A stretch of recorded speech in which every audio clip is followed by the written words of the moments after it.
came back to Sri Lanka in 2015 to get married actually. Yeah, I got married. Now currently I'm working as an executive sous chef at Amethyst Resort Pasikuda with the Icon Hotels and Resorts. It's one of the prestigious companies in Sri Lanka. Yeah, currently doing well. So the current role, you've been there from June 2015. Okay. So far. Okay. And you're the executive sous chef. Actually, I'm running the role of executive chef. Okay. We don't have an executive chef. I'm running the role of executive chef, and I have a team of 21, as I said. Okay. And yeah, it's good, great. Okay. So the roles in Australia, as we discussed earlier, or when we were on the phone together on Skype, they're in smaller kitchens. Yes. With about 4 or 5 people maximum. Yes. And so, not the challenge, but the reality will be that if you're successful, you're working in a much smaller operation. Yes. Versus some of the names you've worked for, which are fantastic experience. Yeah. So, is there an example in any of your work recently in the last couple of roles where you've worked in a smaller team? Yeah.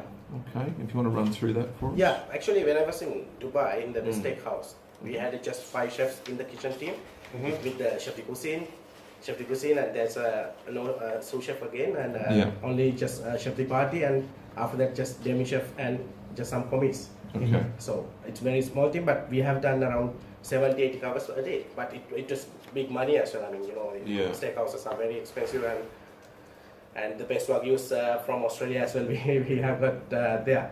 And how big was that kitchen? The kitchen is not that big kitchen actually. It's maybe 2 part of this, with everything. Grill and entremetier and the garde manger. Basically the pastry is not there, but pastry is coming from the main pastry kitchen, the desserts. So my kitchens are about as big as this. Yeah. It's pretty small, so you're bumping into people. Yeah. Okay. How do you handle situations in the kitchen where people get angry? And have you had situations that you can remember where that's happened, and you've either, what was your reaction, and how have you handled even staff that may have worked for you when that's happened? No, actually, definitely, I had when we are in the kitchen, there are situations like that we are facing. Yeah. And of course, we need to understand that we are in operation. That for me, it is a business, and we are looking after customer. From my side, as a chef, I'm the head chef in the hotel, and I'm looking from the customer side all the times. And also we have to definitely look after my staff. Definitely I have to look after them. But in that case, of course, I have to work with him together not to happen that. I mean, if something happened, definitely we need to fix that. If it is a problem, we need to fix that. So I will definitely work with him and to get rid of these kind of situations as much as possible. Okay.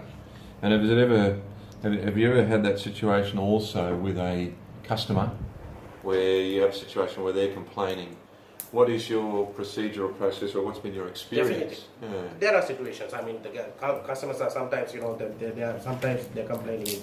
Maybe, can be something maybe not in his palate, or there are situations. Yeah. So customers can be very difficult for no reason. Yeah. Surely not. Only if there was no customer. Yes, definitely. No, sometimes it's not fair actually. The customer from the customer side, sometimes in some cases, that's not fair. But